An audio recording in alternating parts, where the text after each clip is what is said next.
goes the night, boy? The moon is down. I have not heard the clock. And she goes down at 12. I take it it's later, sir.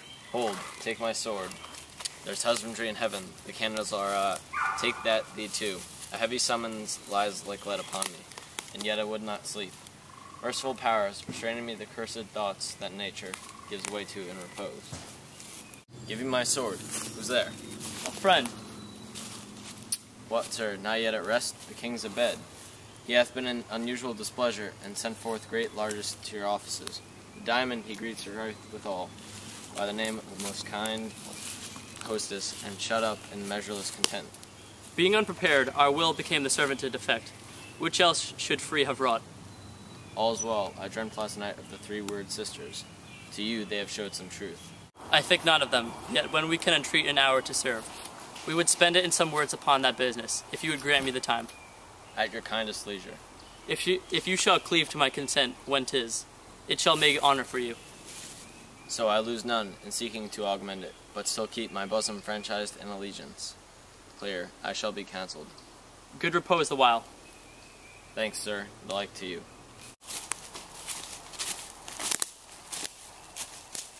Go bid thy mistress, when my drink is ready, she strike upon the ball.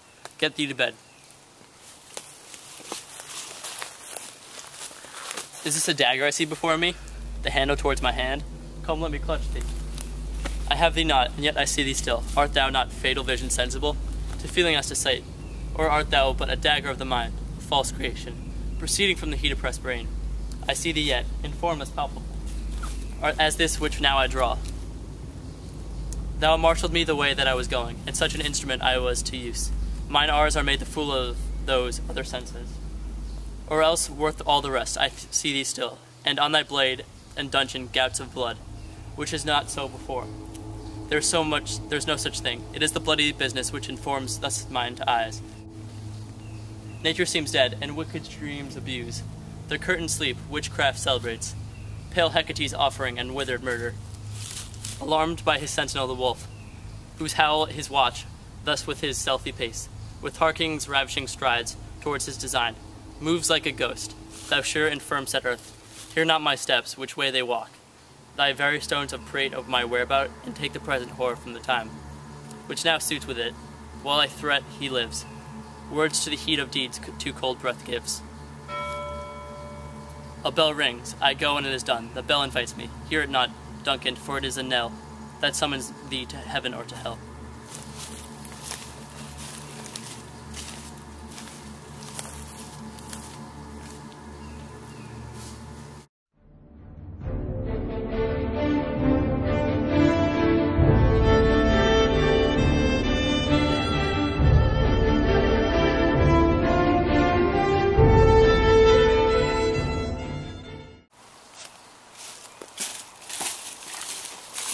That which hath made them drunk hath made them bold.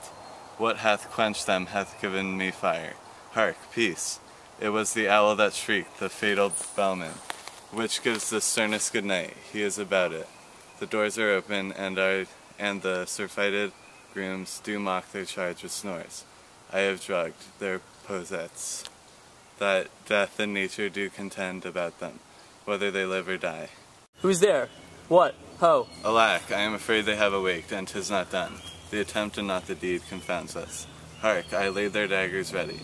He could not miss them. Had he not resembled my father as he slept, I had done it. My husband. I have done the deed. Didst thou not hear a noise? I heard the owl scream and the crickets cry. Did not you speak? When? Now. As I descended? Aye. Hark, who lies in the second chamber? Donalbain. This is a sorry sight. A foolish thought to say a sorry sight. There is one did laugh and sleep, and one cried, murder, that they did wake each other. I stood and heard them, but they did say their prayers, and addressed to them, again to sleep. There are two lodged together. One cried, God bless us, amen, the other. And they had seen me with these hangman hands. Listening their fear, I could not say amen. What they did say, God bless us. Consider it not so deeply. But wherefore I could not pronounce amen. I had most need of blessing, and amen stuck in my throat. These deeds must not be thought after these ways, so it will make us mad. Methought I heard a voice cry, sleep no more. Macbeth does murder sleep, the innocent sleep. Sleep that knits up the raveled sleeve of care. The death of each day's life. Sore labor is bath.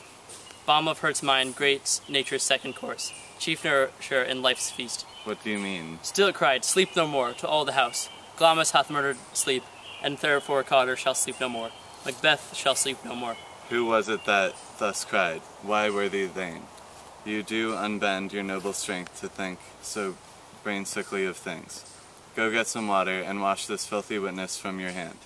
Why did you bring these daggers from the place? They must lie there. Go carry them and smear the sleepy grooms with blood. I'll go no more. I'm afraid to think what I have done. Look on it again, I dare not. Infirm on purpose, give me the daggers.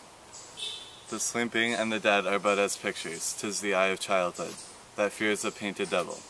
If he do bleed, I'll gild the faces of the grooms withal, for it must seem their guilt.